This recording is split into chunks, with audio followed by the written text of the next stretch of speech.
দীর্ঘদিন আন্তর্জাতিক অঙ্গনে লিটনের ব্যাট পাচ্ছে না রানের দেখা। সবশেষ 7 ওয়ানডেতে স্পর্শ করতে পারেননি 2 অঙ্কের সংখ্যা। এলকেডি শেষ 6 টি-20তে 20 রানের গন্ডি পেরিয়েছেন একবারই। তারপরও ক্রিকেট পাড়ায় ফিসফাস, তিনিই নাকি পাচ্ছেন টি-20র দায়িত্ব।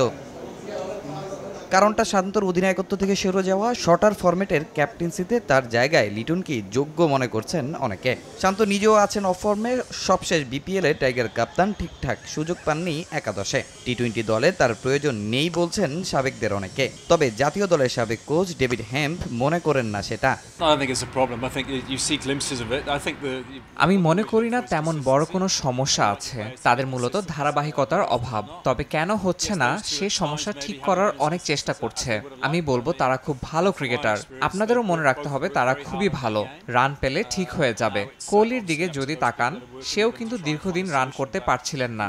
একটা স্কোর করে এখন আত্মবিশ্বাসের সঙ্গে ব্যাটিং করছে। এদিকে নারী ওয়ানডে বিশ্বকাপ বাছাইয়ের জন্য ডেভিড হেম্পকে বাংলাদেশ দলের সহকারী কোচের দায়িত্ব দিয়েছে বিসিবি। পাকিস্তানে টাইগ্রেসদের কঠিন চ্যালেঞ্জের জন্য সর্বোচ্চ প্রস্তুত করছেন তিনি।